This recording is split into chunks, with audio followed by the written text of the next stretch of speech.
¿Qué tal, amigos?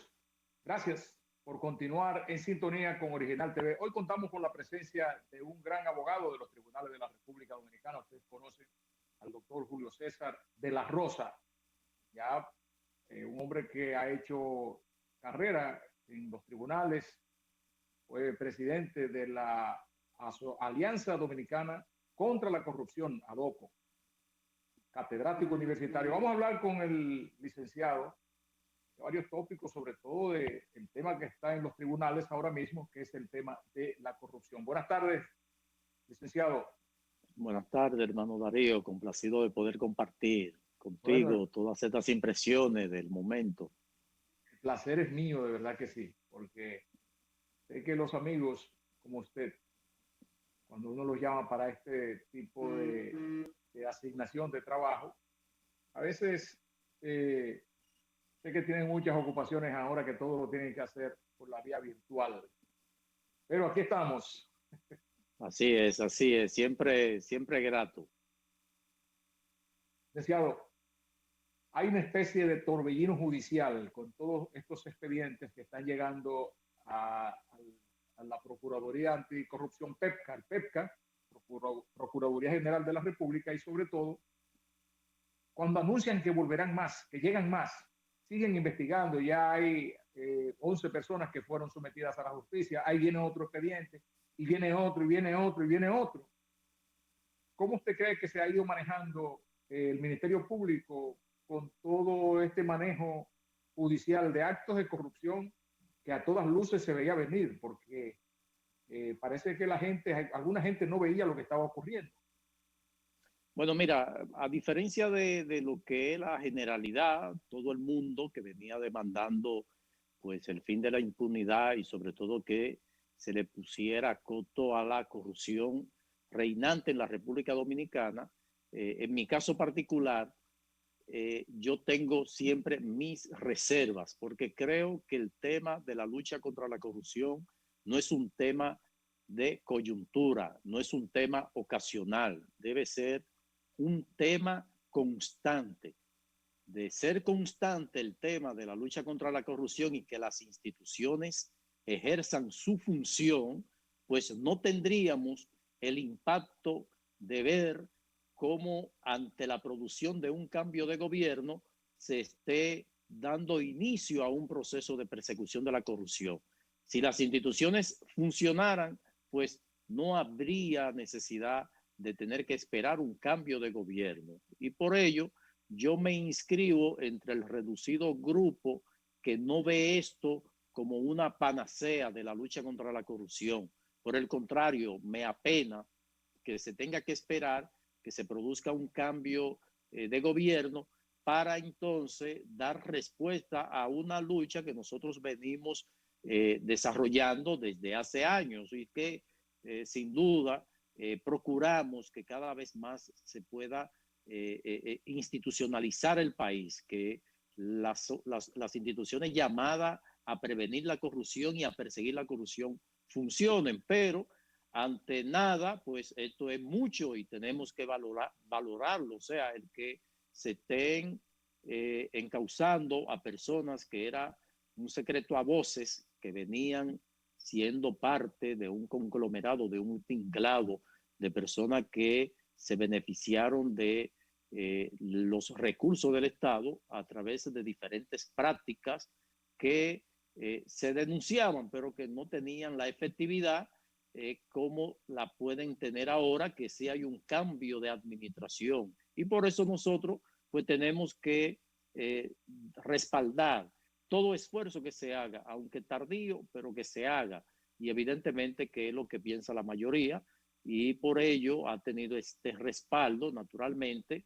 Esto hay que verlo con pinza, porque a veces el resultado de inconformidad, porque la gente espera que haya una acción mucho más decidida y que esto naturalmente para lograr que se tenga, para lograr obtener una sentencia firme en los tribunales, que es, debería ser el fin ulterior, pues tendría que hacerse con mucha cautela y sobre todo amparado en lo que son las auditorías de Cámara de Cuentas para que un juez pueda evacuar una sentencia condenatoria que sirva de sanción, pero también que sirva para disuadir la mala práctica en la administración pública. O sea, que cada decisión, una sentencia firme, pueda lograr ese objetivo de prevenir la corrupción. Pero si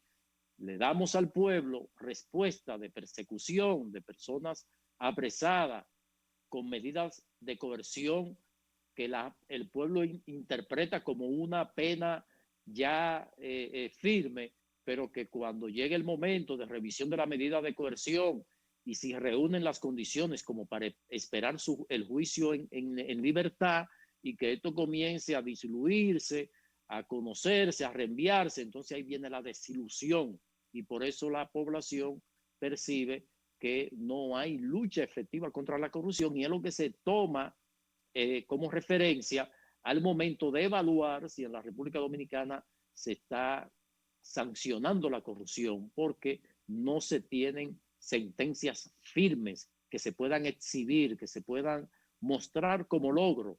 Y por eso nosotros llamamos la atención de que la lucha contra la corrupción debe ser constante, que las instituciones actúen de manera oportuna y por eso también hemos abogado por una independencia del Ministerio Público y sobre todo de la figura, de establecer la figura anticorrupción o del fiscal anticorrupción, que de manera permanente pues haga su trabajo y no haya que esperar el cambio de gobierno cada 4 años. Desde que éramos niños, que es mucho decir, hace mucho tiempo, ¿verdad? Venimos diciendo, más de 50. A través de los medios de comunicación, de la lucha contra la corrupción. Venimos leyendo lo que es, lo que son denuncias de corrupción administrativa. Entonces, nosotros nos preguntamos, pero faltará mucho para resolver ese problema. Estamos muy lejos. ¿Qué está ocurriendo en República Dominicana? Que gobiernos vienen, gobiernos van, gobiernos llegan, gobiernos se van y continuamos estancados luchando contra ese monstruo, contra ese cáncer incurable. ¿Qué tanto nos faltaría para vencer esa enfermedad? Bueno, poner en marcha lo que es la aplicación de la ley, porque nosotros tenemos leyes. Lo que pasa es que primero las leyes se violan, pero tampoco se persiguen y también tenemos leyes, pero con un régimen de consecuencia muy débil. Por ejemplo, la ley de compras y contrataciones, que es la que se ha tomado como buque insignia para procesar a los encartados. Básicamente por violación a la ley 340-06. Sin embargo, esta ley no tiene consecuencias penales, no tiene garras.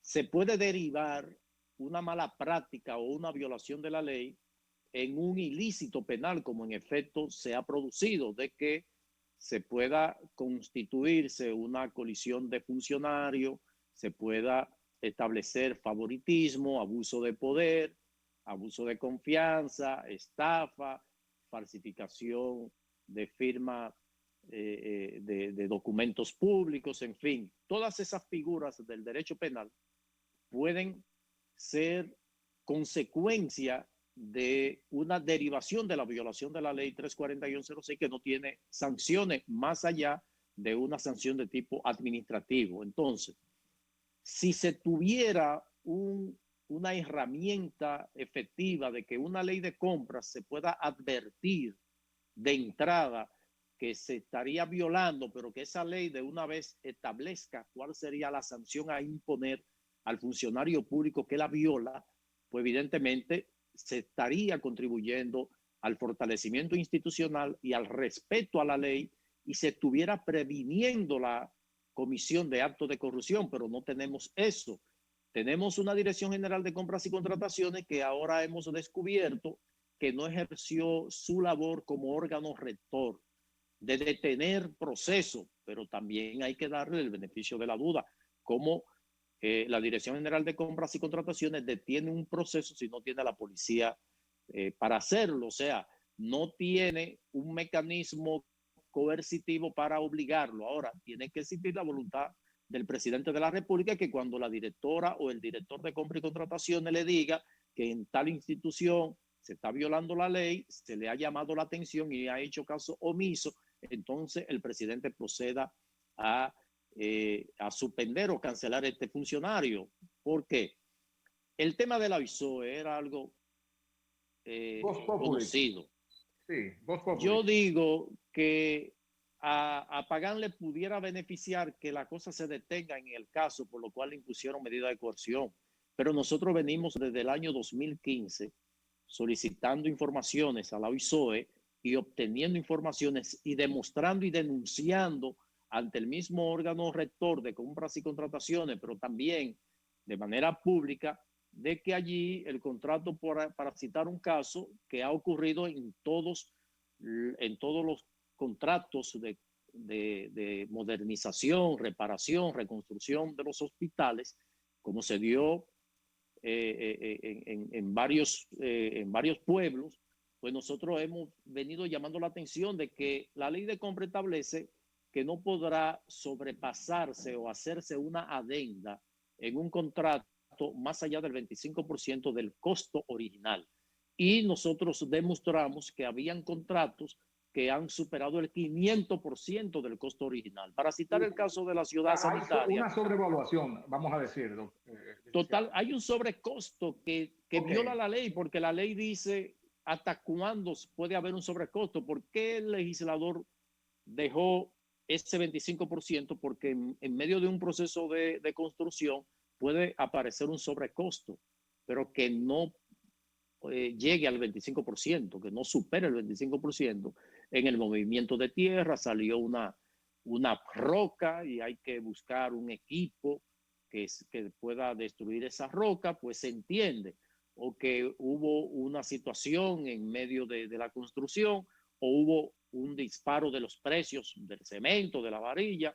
Entonces, ahí se puede jugar. Una obra de 100 millones de pesos pudiera elevarse a 125 y entendible, pero no a una obra de 100 millones de pesos llevarse a 500, como ocurrió en la construcción de la mayoría de los hospitales. Pagán decía, bueno, que encontramos que el hospital estaba deteriorado y ese tipo de... Bueno, es que eso era previsible al momento de usted hacer el proceso de licitación. Entonces, si las instituciones funcionaran, Contraloría General de la República, Cámara de Cuentas, porque la ley que establece el Sistema Único de Contabilidad Gubernamental establece que no podrá hacerse una libración el libramiento de fondos establecido en el presupuesto de una institución si no tiene el aval. Pero tampoco puede iniciarse una obra si no hay una certificación de la institución que establezca que esos fondos están disponibles, para evitar precisamente una vieja práctica de que se hacen obras, no hay con qué pagarle al contratista conforme a las ubicaciones y ocurra lo que ocurrió, valga la redundancia, en la OISOE cuando un arquitecto optó por quitarse la vida porque no aguantaba la situación que estaba viviendo con los pagos. Entonces, todo está hecho, Darío. La ley lo establece, cuál debe ser el funcionamiento. Pero tenemos una Cámara de Cuentas que debe fiscalizar, debe auditar todo el gasto de un año. Sin embargo, en una gestión de 4 años, hay instituciones que no fueron auditadas y tal vez la auditaron un año. Por ejemplo, aquí hay instituciones las que manejan el 70% del presupuesto, como Fuerza Armada, Defensa, Educación, Salud Pública, Obras Públicas, que no hay auditoría de ellos en los últimos 5 años. Entonces, por eso nosotros siempre hemos planteado de que la lucha contra la corrupción no puede ser coyuntural, es que esto va a pasar ahorita. Ahorita se olvidan y los que llegaron nuevos van a hacer lo mismo. Hacer lo mismo. Porque ya... Pero claro, porque es que es un sistema, es un esquema que debe desmontarse desde el establecimiento de cómo se llega al poder. Estamos hablando de que anteriormente el Estado le otorgaba exoneraciones a los partidos políticos hasta que se buscó una salida de que reciban del presupuesto general de la nación pues partidas para poder desarrollar sus actividades, pero lo que ellos gestionan fuera de lo que reciben del Estado supera por 5 lo que ellos reciben del Estado. Entonces llegan comprometidos. Yo quiero que tú me digas, y a mí, y yo lo digo porque he tenido la oportunidad de poderlo apreciar, que me han hecho oferta, inclusive de posiciones, amigos para que le colabore, en otras ocasiones recomendaciones o peticiones para que yo presente una candidatura a un órgano legislativo. Y yo le digo, mira, yo no puedo ir a una institución que el salario no satisfaga mis necesidades, que yo puedo satisfacerla a través de mi ejercicio como abogado y también por el ejercicio docente y por mi intervención en una empresa familiar, en una pequeña empresa familiar. Entonces, yo tendría que abandonar eso, yo tendría que dejar de ser oferente al Estado porque voy a una posición, pero esa posición no me va a pagar lo que yo necesito. Entonces, yo pues me pongo de ejemplo. Entonces, yo me pregunto, ¿cómo una persona que va a la Cámara de Diputados y dice que gastó para llegar a esa posición 20 millones de pesos, cuando tú sumas el salario de un diputado por 24, 48 meses, queda por debajo de lo que invirtió? Entonces, tú vas a gastar, a invertir para ir a trabajar y ganar menos de lo que invertiste. Pues entonces de ahí tú concluyes de que realmente hay un mal de fondo que hay que atacar. Me reí o sigo riendo porque antes de comenzar esta transmisión, yo estaba investigando en el portal de los candidatos a la presidencia de la República, de los fondos que reciben de los empresarios, de los políticos, de los amigos, de los compañeros y de los que también no son políticos, pero que aspiran a que fulano de tal llegue a la presidencia. Y precisamente vi a un funcionario del gobierno, en una posición clave de este gobierno, que contribuyó con 8 millones de pesos. Así es. Entonces yo pregunto, esos 8 millones de pesos, ¿eso los va a cobrar de ahí? ¿O lo regaló así, por así?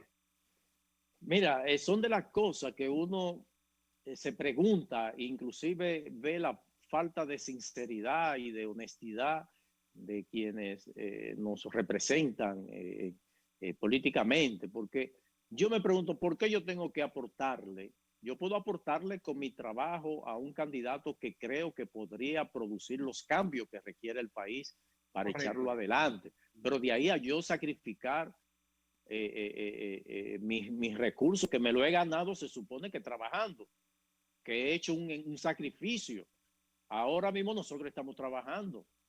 Entonces, ¿cómo tú vas a tomar de tu patrimonio de que para aportárselo a un candidato a la presidencia que no sea para que haya un retorno con una posición o con el otorgamiento de una obra o una cosa de esa, que antes los empresarios contribuían con los candidatos como una forma de que sus negocios prosperen y tal vez le hagan alguna que otras compras.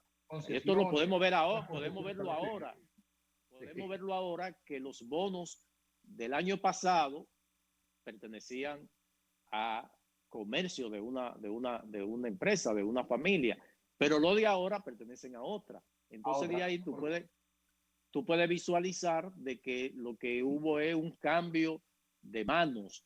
Entonces, ya los empresarios no quieren, no se conforman con que les compren, sino que quieren ir a posiciones públicas. Y por eso tenemos ministros empresarios. Y esos empresarios ministros... Decía un compañero de trabajo mío que aquí se come por turno. Exactamente igual que no, pero Pepe Abreu se fue más lejos. Pepe Abreu dijo que el hambre cambió de casa ahora porque ha habido una serie de cancelaciones de personas que realmente necesitan su trabajo y que son dominicanos y que no pertenecen a ningún partido. Una conserje de una escuela, de un hospital que han sido desvinculados y por eso una situación que uno que tiene, nosotros que venimos de familias humildes, de procedencia humilde, que tenemos que el primo, que el amigo, que el que se crió con nosotros, que uno a veces le mete la mano con cualquier contribución ante cualquier situación, pues uno ahora uno lo siente con mayor profundidad de cómo está la cosa. Entonces, ¿qué sería lo ideal?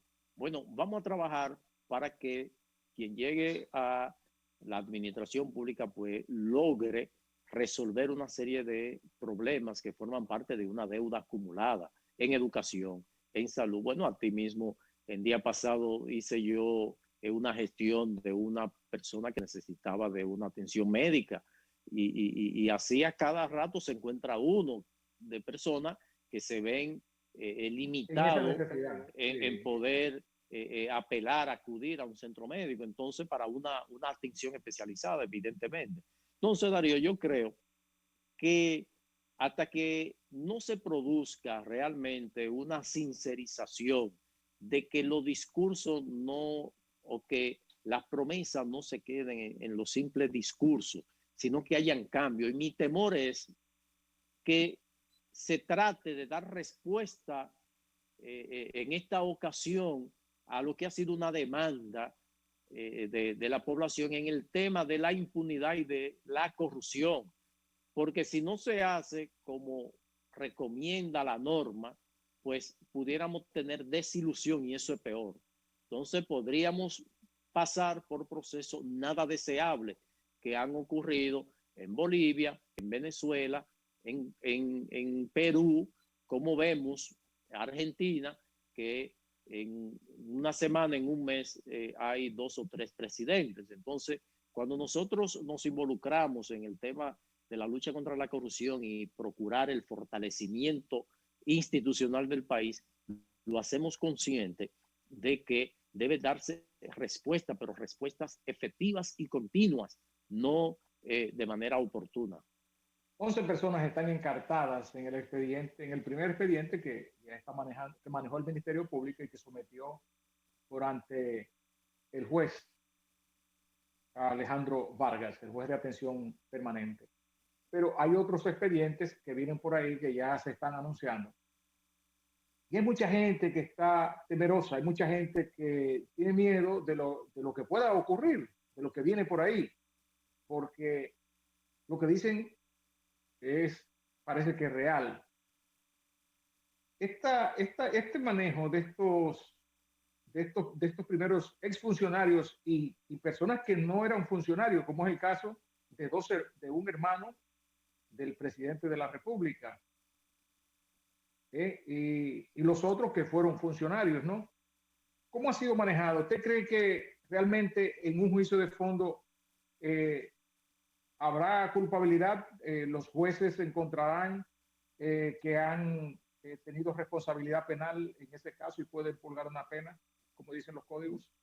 Mira, yo debo abocarme a dar una respuesta jurídica por mi condición de abogado y sobre todo de docente, y yo no pudiera decir una cosa que tal vez pudiera ser una aspiración mía y que los alumnos yo le diga, escuchen lo contrario de lo que yo les digo. Sí. La ley, la Constitución de la República establece que la República Dominicana tiene 2 órganos que tienen funciones específicas. La Cámara de Cuentas tiene la responsabilidad del control externo del gasto o el control a posteriori, y la Contraloría tiene el control a priori o antes del gasto. Esto es que no ocurre en todos los países. Son 2 candados que se tiene para vigilar el gasto, pero que la Cámara de Cuentas tiene una responsabilidad que es la veedora del órgano constitucional que establece que establece la Constitución, que tiene la función de fiscalizar, que es el Congreso. Entonces, hay 2 jurisprudencias de la Suprema Corte de Justicia y 2 precedentes constitucionales que dice que para validar un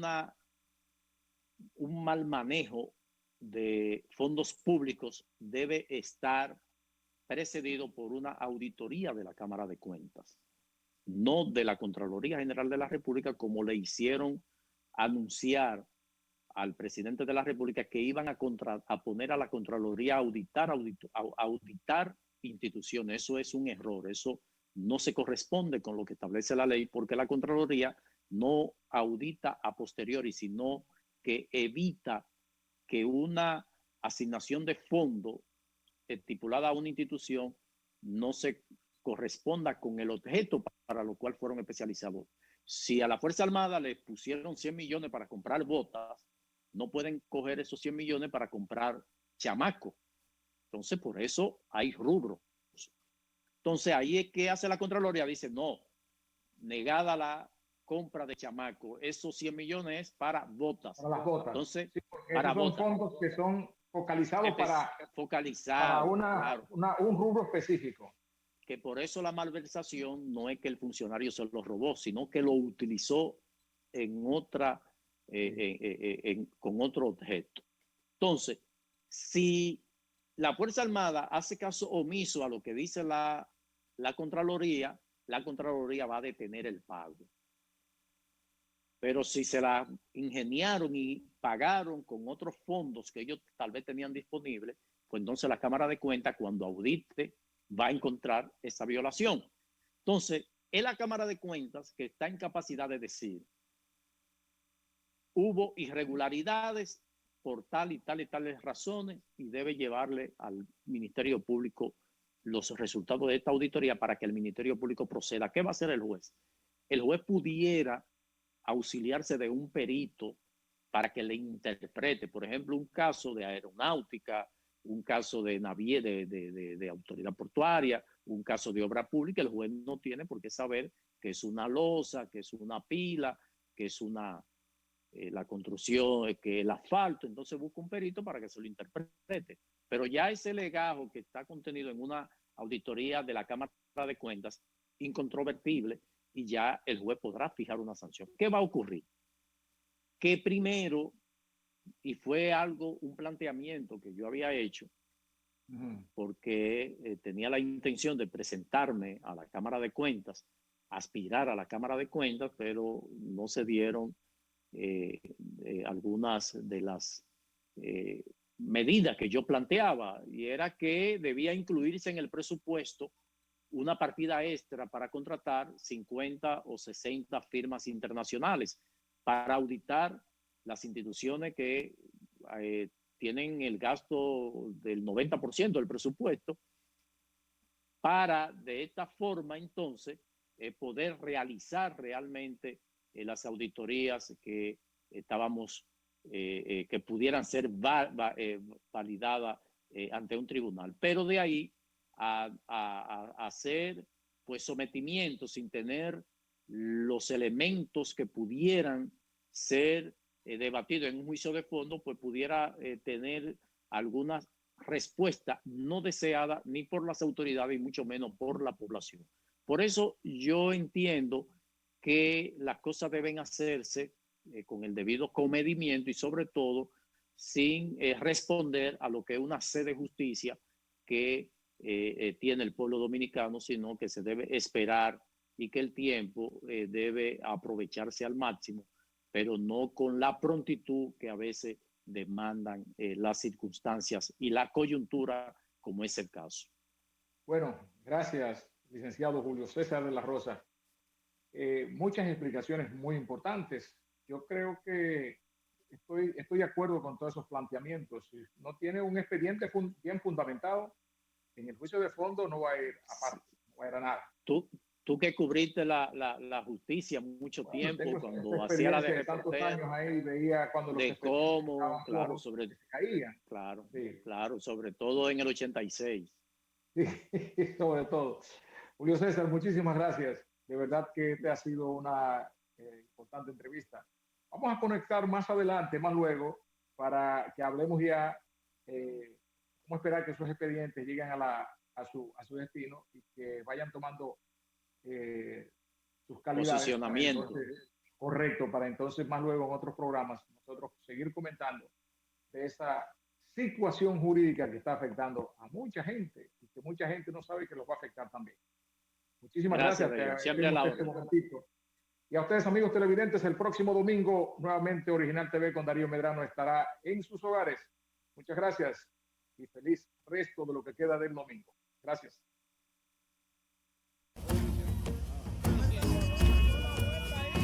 Agua negra del vertedero. Seguimos dando cobertura a estos tiempos.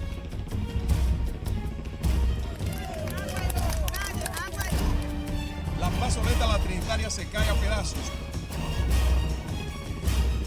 Un sector totalmente olvidado por las autoridades, reportando las noticias en el mismo lugar donde ocurren.